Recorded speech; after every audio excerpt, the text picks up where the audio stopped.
right, so Mike here with the brand new Nissan Leaf, and I have Mark. And Mark, what would you say is your... What the hell do I do? Yeah, what do you do? I couldn't think of it. I'm the director of product planning for Nissan. One of the cars I'm responsible for is the Leaf. So how many miles can you get per charge? 100 miles on a single charge. And you'd have this set up to fill it up, I guess. Well, fill it up. You have it set up at home. What kind of plug would you need? I don't think it would just be a regular 12-volt outlet that you'd hook it up to. Yeah, actually the Leaf can charge under all 3 levels of power that's out there. So that 110-volt plug that you talked about, that's what I meant, yeah. Yep, just plug it right in. You can charge anywhere. Now it's at slow rate of charge. We think most people are going to use their electric dryer circuit, 220 volts. The car charges in about 7 hours from empty.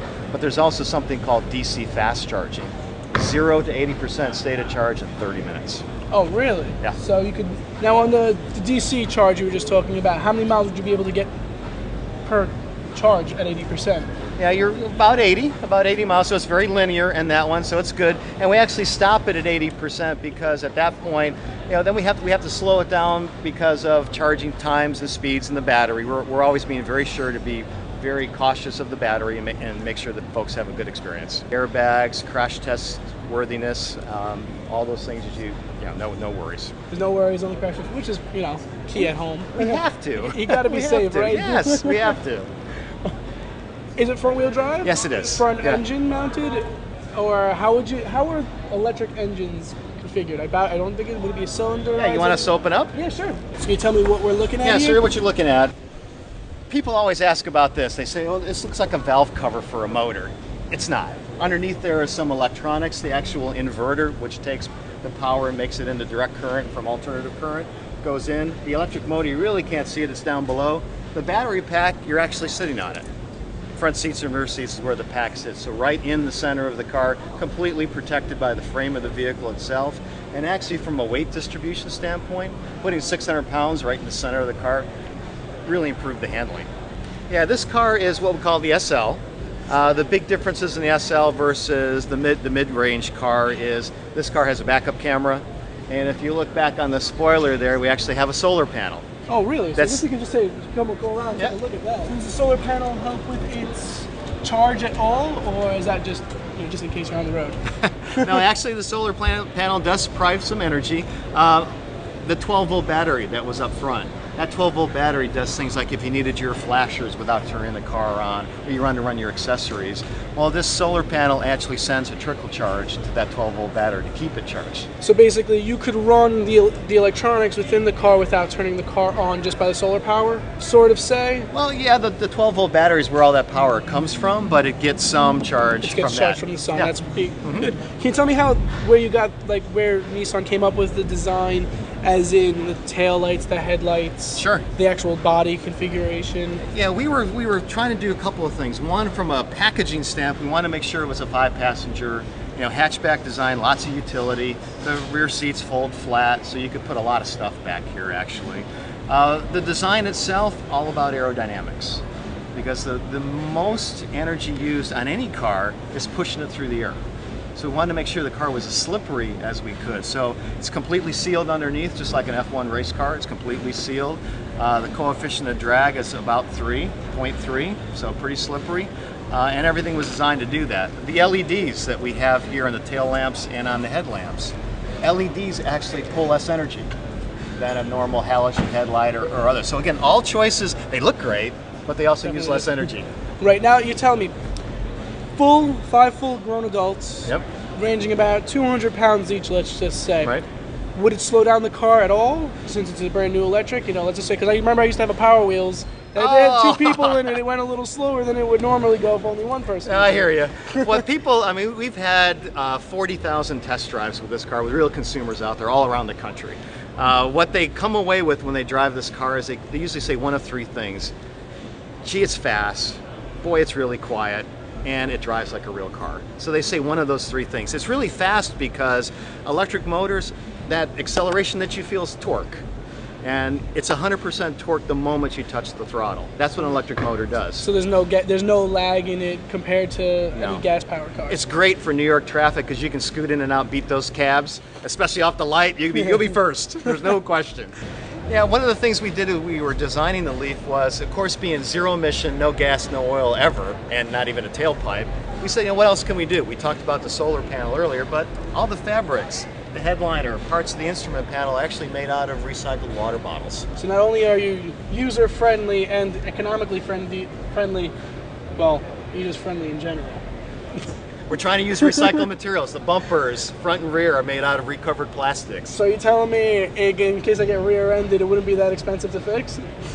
First, don't get rear-ended, but yes, we're trying to keep total ownership costs low. That sounds good. What we have here is the portable charger that comes with you when you purchase the Elite. Now there's two chargers, as you were saying, one for the fill-up at home, and you can bring the portable one that you charge basically at home and you bring it with you. Yeah. And what's happening right now in New York is like the parking garages. Icon is thinking about putting a charger like that in parking garages downtown to allow people to charge when they're here in the city to work or do their shopping. This is the portable charger that we have. It comes standard with the Leaf. Basically any 3-prong plug, stick in the wall, 110. This is the universal charging connector. So all the manufacturers bringing plug-in cars use the same design. So no matter where you pull up, all you have to do, and you're charging. Oh, wow. Simple. And after, what was it, 7 hours of charging? Yeah, 7 hours from zero. From a consumer standpoint, if you were doing 110 volt, think about 5 miles of range per hour of charging. That electric dryer circuit, think more like 15 miles of range for every hour. Very nice. So you basically get all the accessories that you get. You get your little your pistol right there. Phasers on stun. You basically get everything you need when you get the car, correct? Navi system, Bluetooth, stereo, all of that. All the latest technology. All standard equipment.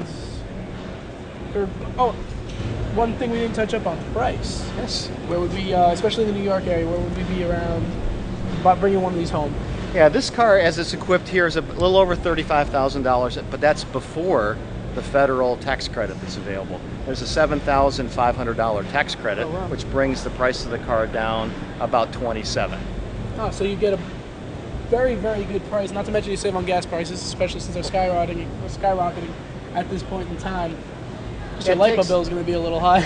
Well, now actually, depending on where you live, and New York does have some pretty high electricity rates, but the national average for electricity is about 12 cents a kilowatt hour.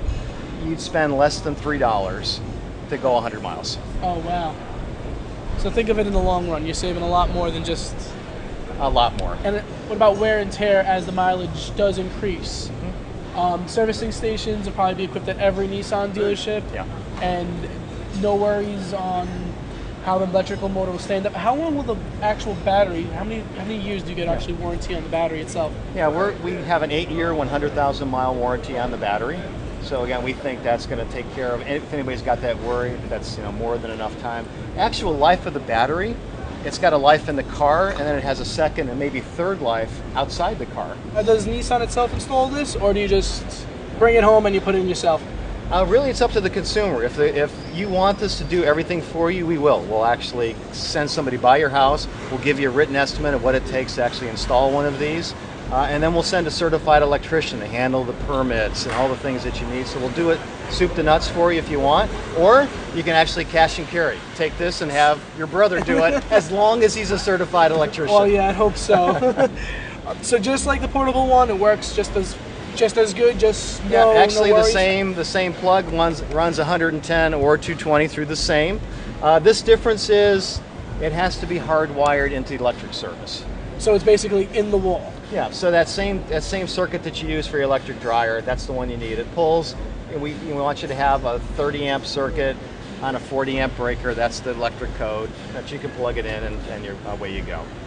This unit, fully installed, all the labor, the hardware, everything else, about $2,000, $2,500, depending on. Yeah, which isn't bad because you do get that grant from the state, from the government, so everything basically gets paid for. Actually, there's another $1,000 tax credit on putting this in your garage. So you're getting a lot more than you're getting a lot more than you paid. Well, you're getting what you paid for, but you do save a lot in the long run. There's a lot of incentives to help this market kind of develop and get started. I mean, we're trying to get off of oil, and we want to make sure for consumers.